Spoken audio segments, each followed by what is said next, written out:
All right, if you don't think this is cute, you don't have a pulse. Princess Charlotte is hard at work being her big sister, a big sister to Prince Louis.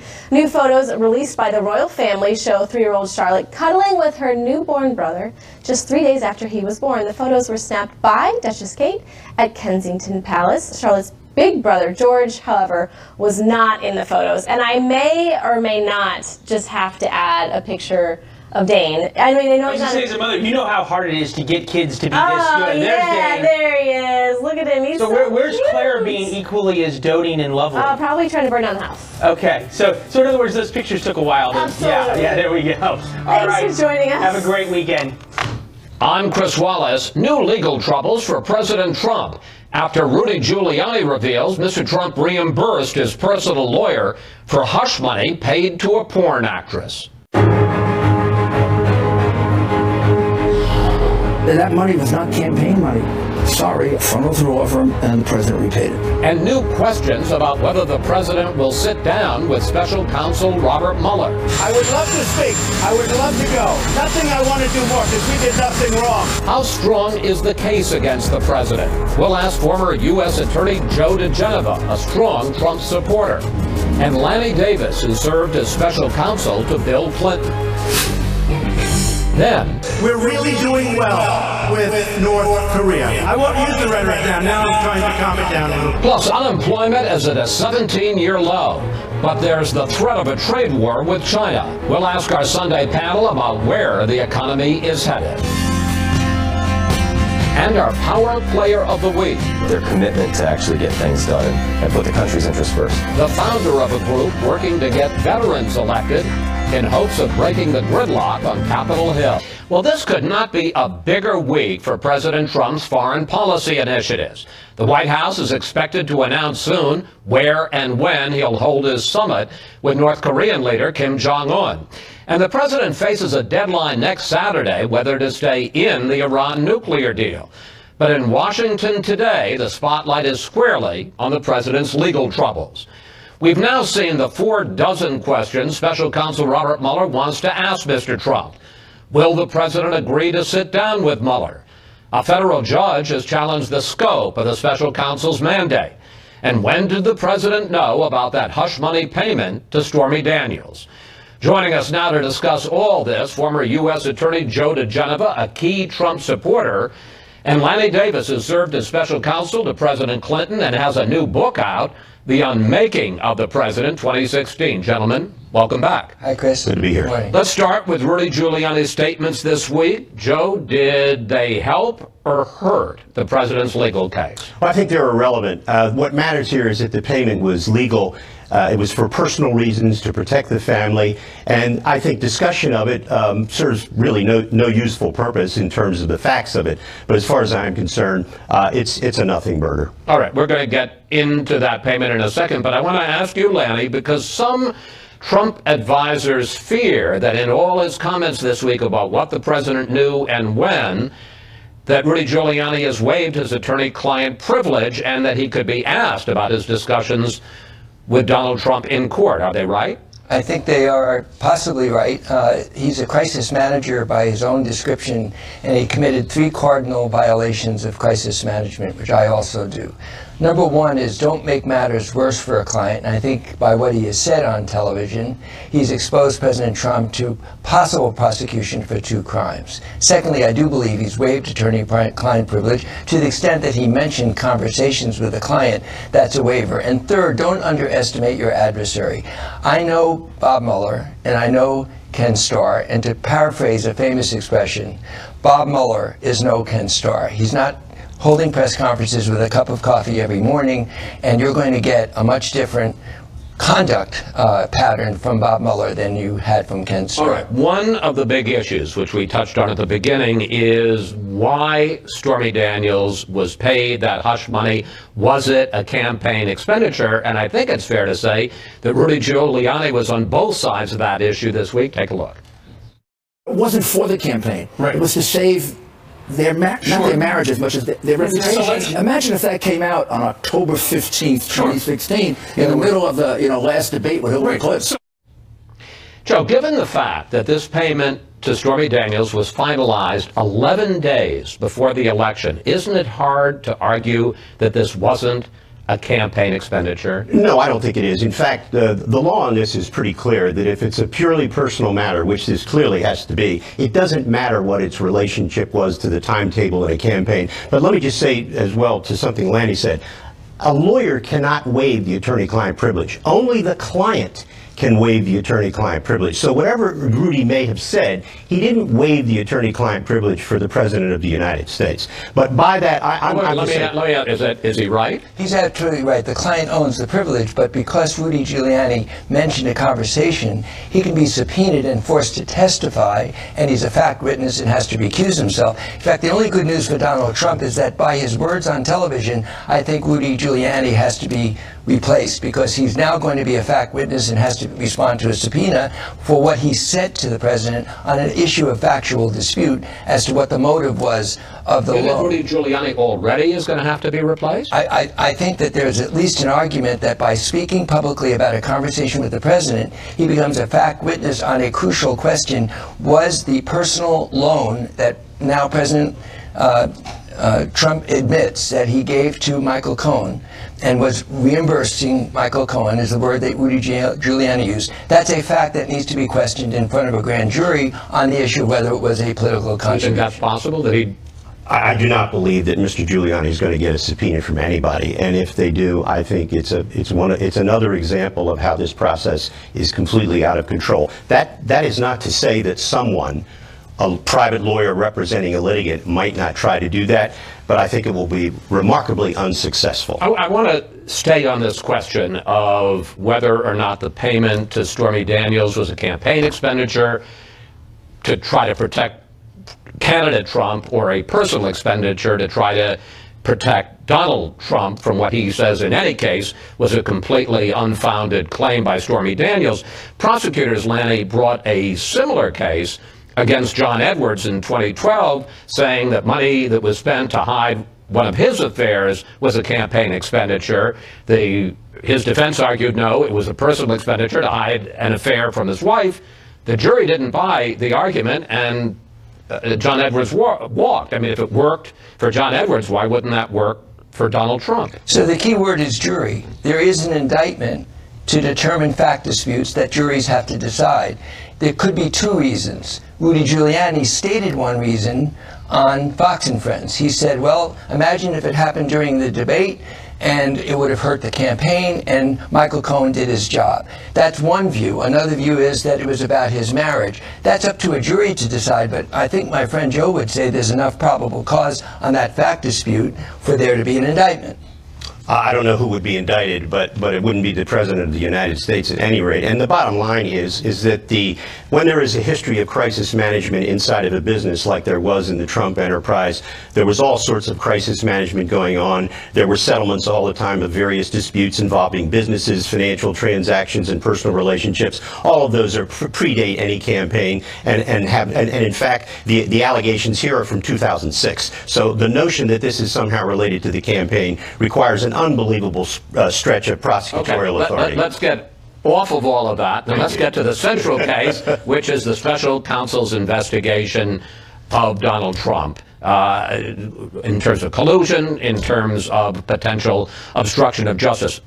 This week, a federal judge in Alexandria, Virginia, raised serious questions about whether the special counsel's case specifically against Paul Manafort falls outside the special counsel's mandate. I want to put this up on the screen. Federal Judge T.S. Ellis told prosecutors, you don't really care about Mr. Manafort's bank fraud. What you really care about is what information Mr. Manafort could give you that would reflect on Mr. Trump or lead to his prosecution or impeachment. Lanny, is it legitimate for the special counsel to go after Manafort in a case that's supposed to be about the election and actions after the election for what Manafort allegedly did back in 2005? I don't know, but I have my doubts. I think Paul Manafort's attorneys have a point. that there is a limit to what an independent counsel, in my case with Ken Starr, with President Clinton, and a special counsel, really the same issue. I don't know whether that line has been crossed. I certainly think there's a question to be raised about what bank fraud has to do with Russian collusion, and that's something that needs to be addressed by the court. Joe, how damaging were the questions? And we should make it clear that Judge Ellis, while he raised the question, did not rule on the case and did not say he's going to throw out the Manafort indictment. How damaging was it to Special Counsel Mueller? Judge Ellis did something very important on Friday. He started a national civics lesson about what the Constitution is about and about what the powers of a special counsel are. Judge Ellis may very well not dismiss the case, but he could also exclude from evidence anything seized in that outrageous raid of Paul Manafort's house at 3 o'clock in the morning, taking Mr. Manafort and his wife out of bed in their night clothes, handcuffing Mrs. Manafort. I mean, outrageous conduct in a case that is of absolutely no significance. Bob Mueller should be ashamed of himself to allow that to happen on his watch. The answer is the judge probably won't dismiss the case, but he may very well exclude all the evidence from that raid. Okay. I want to get now to perhaps the central issue, which is whether or not the president is going to, after all of the back and forth, end up sitting for an interview with a special counsel. Here's what President Trump said this week about that. I would love to speak. I would love to go. Nothing I want to do more because we did nothing wrong. If I thought it was fair, I would override my lawyers. Joe, after all the negotiations are done, should the president sit for an interview with a special counsel's team? And if he refuses, can Mueller subpoena the president? The president will not sit down for an interview because this investigation has now reached a level of bad faith. This is no longer a good faith investigation. The tactics, the in terrorem tactics that Mueller has used against Michael Cohen, against Manafort, demonstrate a lack of good faith. The president should not sit down because under the Constitution, let's get to the second issue. The president cannot be indicted. That's number one. No, I'm asking whether he can be subpoenaed. The answer is he cannot be subpoenaed. And the reason for that is because under Article 2, all executive power vests in the President of the United States. Mr. Mueller cannot subpoena the president because the only way a president can be held accountable for anything, whether it's allegedly criminal or not, is through impeachment. Okay. Impeachment, nothing else. I want to bring Lanny in because there's never been a case exactly like this, but doing a little bit of quick history lesson this week. Over the course of our history, Thomas Jefferson, Richard Nixon, and your client, Bill Clinton, have all been forced to submit to court orders.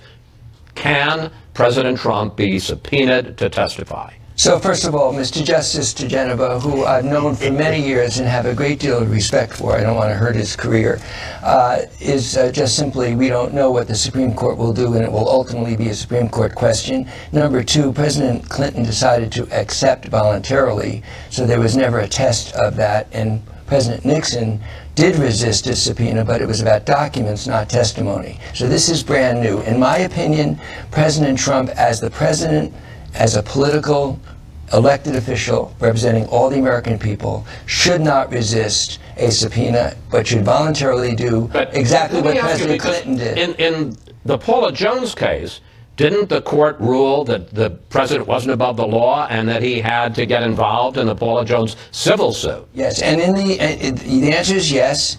He was forced to testify in a civil suit. We don't have a test of whether he can be subpoenaed, but in the language of Nixon versus the United States, there is language that goes beyond documentary production and testimonial production, that even in a criminal case, the president is, quote, not above the law. I think he will have to testify. I've got about 1.5 minutes left. I want to get to one final question, and that is the question of credibility, because President Trump apparently misled the American people on Air Force One in April when he denied knowing anything about this payment to Stormy Daniels. Take a look.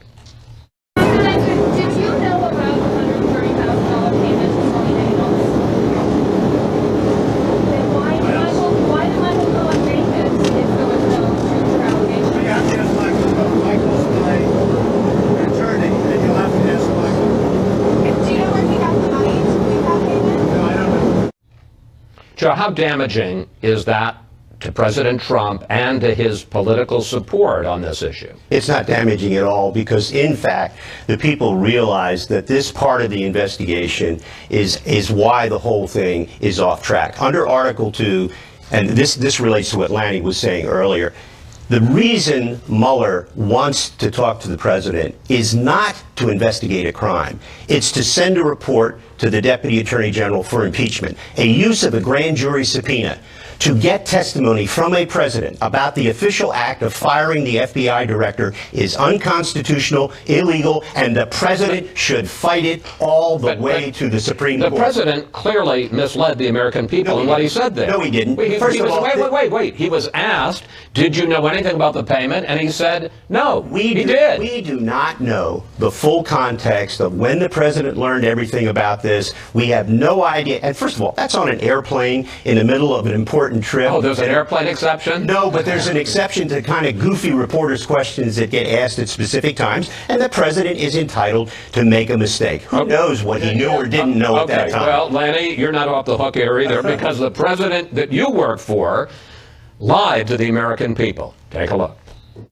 I did not have sexual relations with that woman, Miss Lewinsky. Fact was, you loved seeing that again. President Clinton was able to survive it, so, will Donald Trump. So look, we didn't have a lawyer contradicting a president and basically calling him a liar. Rudy Giuliani contradicted that statement and said that that's what the president told him. And the facts contradicted Bill Clinton and the dress. We certainly have an unusual situation where a lawyer contradicts the president, and then the president the next day says he doesn't know what he's talking about.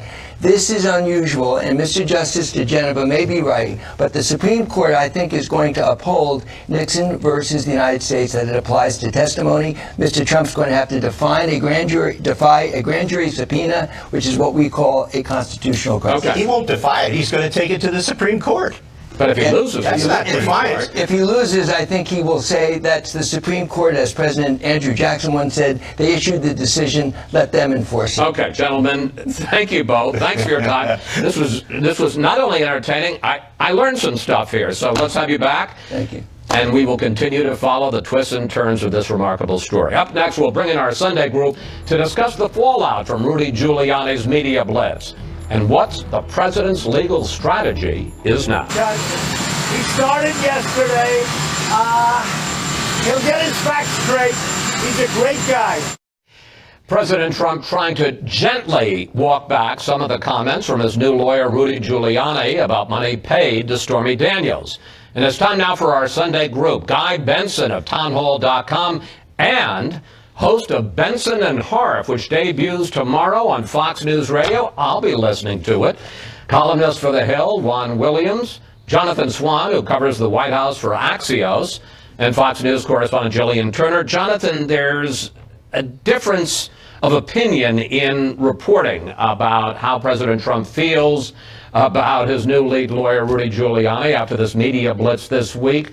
What are your sources telling you about Giuliani's standing with his boss? So it's a bit of a black box for people in the West Wing. The one certain fact is that whatever President Trump and Rudy Giuliani have conducted over the last few days, it's been entirely without any coordination with anybody in the White House. So they've been watching like us, like spectators. Senior people in the West Wing have literally been watching TV. Oh, I wonder what he'll say now. And that's including the White House press secretary, Sarah Huckabee Sanders. So they have no earthly idea.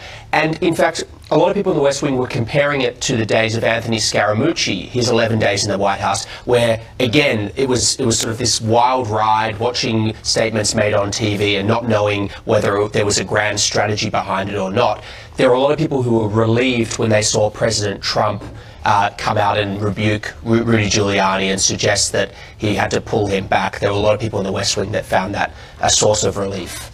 Guy, are you hearing anything about whether the president at the end of the week is pleased or displeased with Giuliani? And what are you hearing about this question, which is the first one I asked our two lawyers? Did he help or hurt the president's case this week? Well, on the latter point, I think that you have to say that he hurt. Because when your job is to come in and get your arms around a problem and put out a new story with new information, to the American people, and within 24 to 48 hours, you're doing damage control of your own damage control. That's not good. Putting out a memo saying, actually, this is what I meant to say when I went on television 4 different times. Now he's back on television this morning and again last night with Judge Jeanine on Fox News Channel. So I don't think that you can give an A+ to that performance. I'm not sure how the president feels about it. Based on his public comment, my suspicion is he's happy to have someone in his corner who's a fighter and who's pushing back harder against the Mueller team than some of his other lawyers have been willing to do in the recent past. But because of his sort of smirking comment about getting the facts straight eventually, he probably understands that Rudy overstepped, hence the clarification memo. I want to pick up on the new strategy and the idea of more of a fighter, because it seemed clear to me this week that the president, along with Giuliani, has decided on a new strategy, which is to go after Special Counsel Robert Mueller more aggressively and make this more of a political issue. Watch President Trump. This country is right now running so smooth, and to be bringing up that kind of crap and to be bringing up witch hunts all the time, that's all you want to talk about. Let me tell you, folks, we're all fighting battles, but I love fighting these battles. It's really a disgrace. Jillian, clearly hiring Rudy Giuliani, who it can be a pit bull, and basically letting him off the leash is a dramatic change of strategy for this president. It is. I agree with you. He was going in one direction for several months, the president, which was, as much as he may have disagreed with Mueller, disagreed with the premise of the investigation, he was going to let it play out. Now, with the hiring of Giuliani, he sent a signal this week that he perhaps, and doubling down on the witch hunt theme, I might add, hiring Giuliani and doubling down on the witch hunt theme indicates he is going to go political on the investigation. But a cautionary note there, in the hiring of Emmett Flood. Emmett Flood is one of the folks who came in at the end of the George W. Bush administration to help clean up some of the mess that was left with the Congress in the wake of the Iraq War, the financial crisis. He joined the president's staff on the White House counsel back then to try and help deal with the overwhelming number of subpoenas that were just crushing the administration in its waning days. He's more of a sort of professionalizer. So maybe sending mixed signals this week. Juan, the president seems to have decided the reason for this change in strategy is that Mueller is coming after him, and whether it ends up in a court or whether it ends up in Congress with an impeachment proceeding, that he needs to discredit whatever Mueller finds and to rally his political base. Do you agree with that? Absolutely. I think that's why you see the president talking about witch hunt, why you see Rudy Giuliani saying this is a garbage investigation, and I think the hiring of Emmett Flood, who's someone who helped President Clinton with his impeachment issues, suggests that he's looking for that skill set. And the skill set is, now I am not about cooperating. What I'm seeing is the possibility of subpoena, the possibility of this going to the Supreme Court, or if the Democrats are to win Congress in the midterms, that the Democrats might try to impeach me. So here comes Emmett Flood. And I think the absence of people like Ty Cobb, John Dowd, I think maybe we could measure it in those terms, Chris. Those were people who thought that if you cooperate, you could, in fact, limit the investigation, get it to end more quickly. Let's get beyond this. And that's why they were making promises to the president that never came true. I actually don't think there's been a fundamental change in the legal strategy. I think this is just going to play out exactly as it would have. Ty Cobb and John Dowd didn't want the president to sit down with Bob Mueller. Neither does Emmett Flood. Nobody in their right mind does. And guess what? He's not going to. What they're doing now is they've got a very competent lawyer in Emmett Flood behind the scenes and a bunch of people out there like Rudy Giuliani who are very good at muddying the waters and performing political attacks on an investigation. And so you have a dual track strategy. You have discredit the investigation, make it partisan in the same way that Democrats did with the Bill Clinton situation in the late 90s, Ken Starr, and we're going to have the same thing again here. The question is whether their bet is that Bob Mueller will not issue a subpoena. That is the bet internally, is that he won't have the guts because it's going to be a long, drawn-out legal process, could end up in the Supreme Court, and even if he does, they'll whip up their forces to discredit it. He may not have the cause to issue subpoenas too, right? It's not necessarily just about guts. Well, why wouldn't he have the cause? I mean, it seems to me there are a lot of questions. I mean, for instance, just take on obstruction of justice. What was in your mind when you did X? Sure. Well, we're not exactly sure who wrote those specific questions. I know we're all talking about them as if they are Mueller's questions. They were written by Trump's legal team in response to a conversation that he had with someone in Mueller's office. So it's an extrapolation of what the Mueller team, special counsel team, might want to ask the president. But I want to just let me pick up this. We got less than a minute left. Do you agree with Jonathan that in the end, Donald Trump will refuse to sit down? I do, and I think that the president saying that he wants to sit down, I love nothing more, only if it's fair, that's his way, I think, of signaling rhetorically to the American people, I'm not afraid of Mueller because I've done nothing wrong, but I think he understands. But Mueller's unfair, it's a witch hunt, so... So no. And I think the president genuinely does want to sit down with Mueller. I think he believes so fervently in the power of his own interpersonal skills and his ability to sway people. Look, he's doing that with Kim Jong-un at the moment. He believes he can get the deal because he's going to have a one-on-one with him. And the flip side, Jonathan, you say that you don't think that Mueller will have the guts to subpoena him. That's what. But if Mueller does decide to subpoena him, I mean, that's high risk for Mueller. It's also high risk for the president. I mean, because if the Supreme Court goes and decides, you know what, you are liable, you are open to the subpoena, then does he refuse? Well, that was my point to you, and that's why I think that the Trump, even as a political issue, wants to be able to say, I did nothing wrong, I'm glad to talk about it. He defied John Dowd on this point, which is why I think he was very difficult with Cobb. And Emmett Flood will say to him, don't testify, any good lawyer will say that, but Trump on some instinct, to pick up on Julian's point, believes in himself that if he just sits down, his backers will believe him all the more. You know what, I shoot him with a tranquilizer dart. Let me just say, I am glad that we all came to an agreement on this. I have a feeling this is what goes on in the White House. All right, we have to take a break here, panel. We'll see you a little bit later. Up next, we turn to the big news on the president's foreign policy. We'll sit down with the chair of the House Armed Services Committee, Mac Thornberry, to discuss. The world awaits the historic meeting between President Trump and North Korea's Kim Jong-un. President Trump's self-imposed deadline to decide whether to stay in the Iran nuclear deal is also fast approaching. Joining me here in Washington, the chair of the House Armed Services Committee, Congressman Mac Thornberry. Mr. Chairman, welcome back to Fox News Sunday. Thanks for having me. Here was President Trump this week talking very positively about what seems like an almost certain summit with North Korea's Kim. We're having very substantive talks with North Korea, and a lot of things have already happened with respect to the hostages, and I think you're going to see very good things. The trip is being scheduled. We now have a date, and we have a location. We'll be announcing it.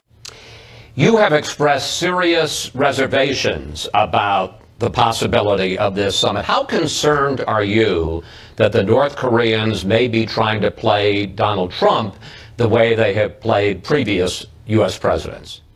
I think the history of these negotiations through several administrations shows that they try to manipulate world opinion for their benefit. And it may also be that they have conducted enough nuclear tests, enough missile tests, that they're pretty confident with their capabilities. But at the same time, because of sanctions, because of Chinese pressure, because of the president's rather unconventional rhetoric, they may feel a need to have a PR offensive. And I have no doubt their hope is to divide us from our allies in South Korea, to ease some of the sanctions, to ease the pressure coming from China, so that they are not so isolated in the world. So there's a military aspect, and then there's a world opinion aspect of what's going on here. So when there's talk about complete denuclearization, and according to the Trump camp, we had John Bolton on last Sunday, that would mean shipping all of the nuclear bombs out, all of the fuel, all of the missiles. You don't think they're going to do that? I'm very skeptical. What it also means is inspections to make sure they do not restart a program. So I think you can hope for the best, but we have to prepare for the worst. And that means beefing up our ability to defend against missile attack, modernizing our own nuclear deterrent, increasing our defense for ships and other military capabilities in that region. So we have to go into this clear-eyed, but also understand this other battlefield of world public opinion, which is one of the things the president has his eye on. The New York Times reports that the president has asked the Pentagon for options on not eliminating, but reducing the 28,000 troops who are now in, U.S. troops that are now in South Korea. While the U.S. denies that that is part of any negotiation now as part of the summit, if you were to get a peace deal between the two Koreas, wouldn't a reduction in troops naturally follow? At the end of the day, maybe. And the president may be dangling a carrot out there to try to entice the North Koreans. I think the wisest thing I've ever heard, though, on this topic came from former Senator Phil Gramm, where he said, if the lion and the lamb are to lie down together, we have to make sure that America is the lion. So maybe everything will, history is wrong, that maybe everything will come together. They will voluntarily, permanently, verifiably give up their whole nuclear program. I'm a skeptic. If that happens, we can talk about troop reductions. But in the meantime, we have to be militarily strong. I want to switch to another very hot topic. The president has a deadline next Saturday as to whether or not to reimpose economic sanctions on Iran and pull out of the nuclear deal. Israeli Prime Minister Netanyahu and U.S. Defense Secretary Jim Mattis had very different takes this week on the merits of the deal. Take a look. The Iran deal, the nuclear deal, is based on lies. It's based on Iranian lies and Iranian deception. It is written almost with an assumption that Iran would try to cheat. So the verification, what is in there, is actually pretty robust. Should President Trump pull out of the Iran nuclear deal next Saturday, by next Saturday, even if the Europeans decide to stay in it and continue to do business with Tehran? I would counsel against it. I was opposed to the Iran deal. I thought it was a bad deal. Iran got most of the benefit up front with relief of sanctions and a plane load of cash that President Obama sent over there. So we lost a lot of our leverage. But the key question is, okay, now we are where we are. What happens next if the U.S. pulls out? Secretary Mattis talked about the inspectors that are in there. Does Iran kick those inspectors out so that we lose what visibility we have there? The Europeans are not going to reimpose sanctions, so where does that leave us and Iran?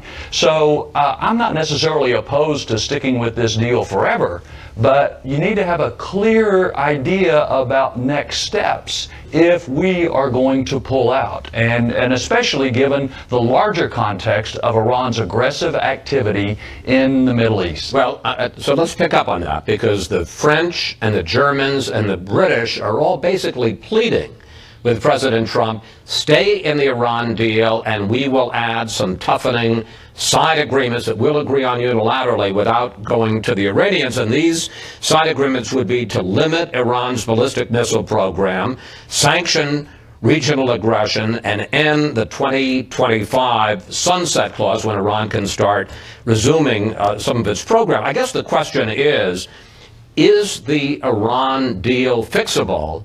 And if so, should the president stay in it if he can get these add-ons with his European allies? Well, I think these add-ons would be very important. Is it possible? It's hard to say until you try. So maybe the best thing is for the president to delay a bit more his deadline of this month and put the French and the British up to the test about whether it is possible to get this other sort of agreement. I think one of the key things going on here, and Prime Minister Netanyahu is exactly right, the Iranians always cheat and lie. One of the other things they're doing is they are shipping in arms to Hezbollah right on Israel's doorstep. And the temperature is being turned up there the possibility of conflict is probably greater than it's been in quite some time, and it will be very important for the international community to be united to prevent that conflict, which is another reason staying with our allies and trying to curtail all of these aggressive actions from Iran is important right now. All right, I got 2 minutes left. I want to get into one last issue with you. A delegation of top U.S. officials has just returned from trade talks in Beijing, and the Chinese at the end of the talk said that, quote, big differences remain. How concerned are you about a possible trade war with China? A lot of countries are very concerned about Chinese trade practices. And working with them, I think we have the best chance of pushing back against a lot of what China is doing. One example in the defense world is China is stealing and obtaining through all sorts of ways critical intellectual property that they are going to use for their defense purposes. We have to close the door on that.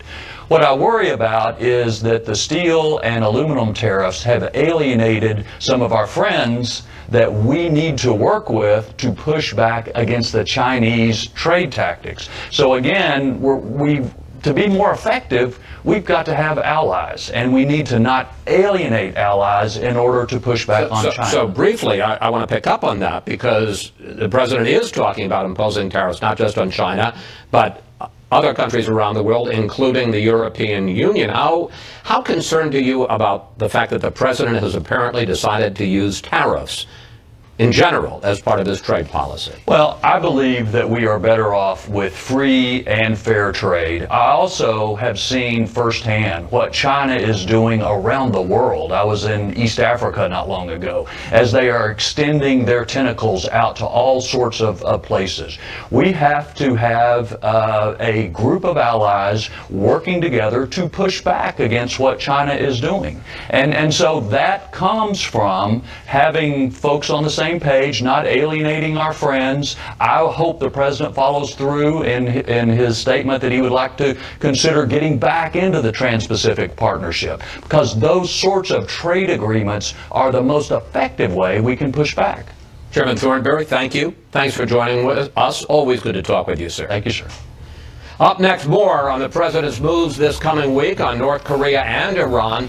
Plus, what would you like to ask the panel about the summit between President Trump and Kim Jong-un? Just go to Facebook, where if things work out, there's a great celebration to be had on the site, not in a third-party country.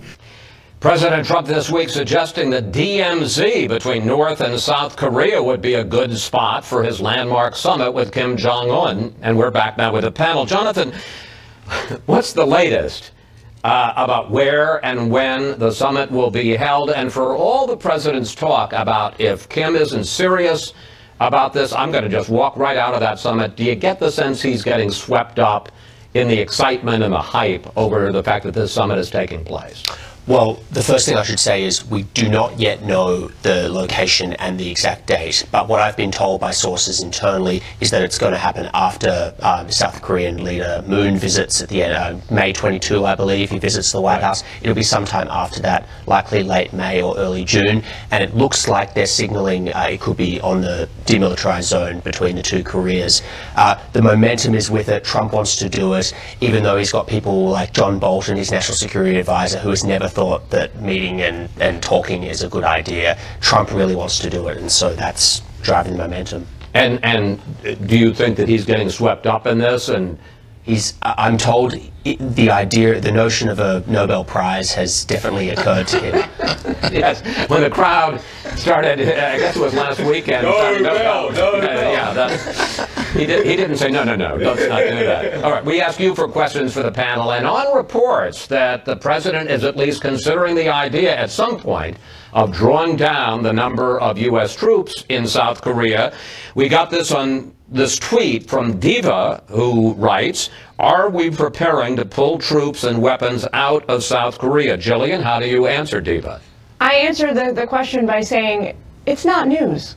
It's not news that the Pentagon, that the State Department's Policy Planning Office would have contingency plans for an eventuality where if some kind of peace deal is struck between the North and the South, we draw down our troop presence. from the border region. That is not news. I think what happened this week is that John Bolton really didn't like the fact that this was leaked prior, and this was being made a deal out of this was being made in the media part of the summit. Right. It's really a question of timing. Is this something the administration is considering putting on the table in advance of the meeting with Kim? And the answer is a straight up no. There's nobody in the administration and no reporter that would really tell you that this is something the president is thinking of offering to Kim in advance. I mean, that would violate every cardinal Trump Could rule. that be part of a negotiation? I think it could be not part of the negotiation. It could be part of a contingency plan for if a deal is struck.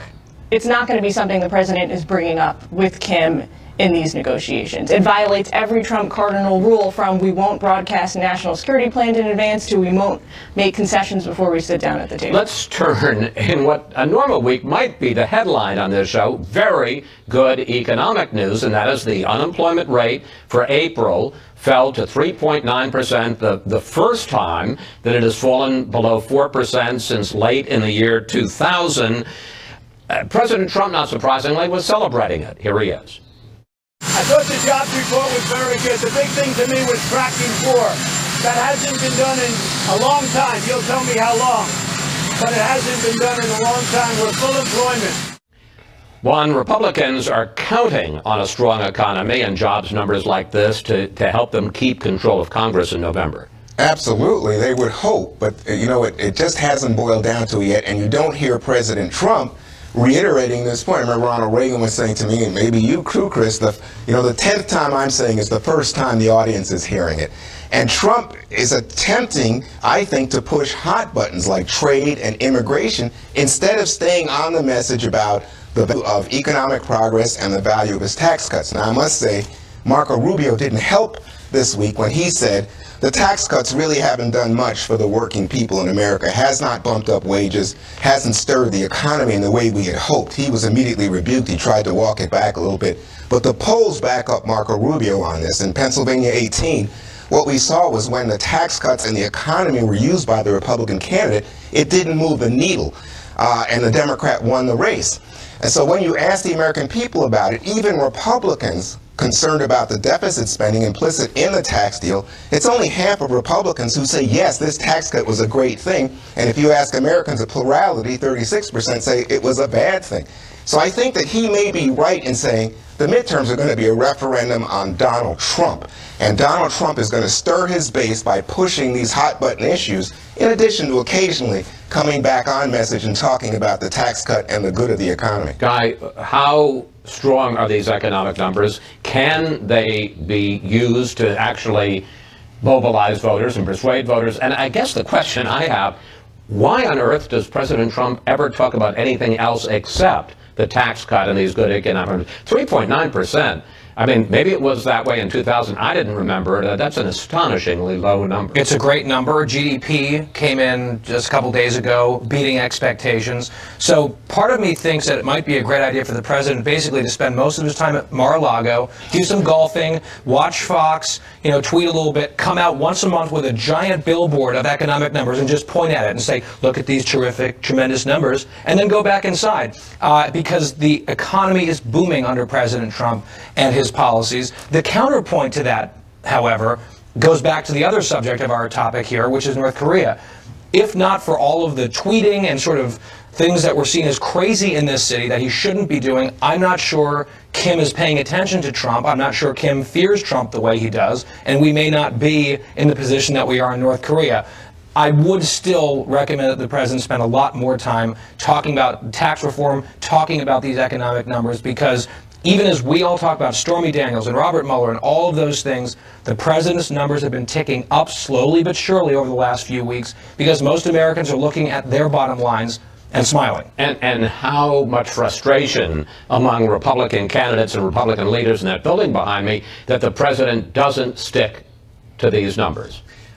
A good amount of frustration, obviously, but at this point it surprises zero people. This is who he is, it's how he operates, and the idea that there's going to be some top-down effort for him to be a disciplined messenger If that is still your hope about Donald Trump, you've been in a coma for 2 years. Hey, you agree with that? We got 15 seconds that he just won't stay on message. I don't need 15 seconds. I agree with what he said. But, you know, Trump doesn't stay on message. That's not his style. It's not the way he operates. All right. That's 15 seconds. Thank you, panel. See you next Sunday. Up next, our Power Player of the Week. How one group is trying to fix Washington by sending more of our nation's veterans here.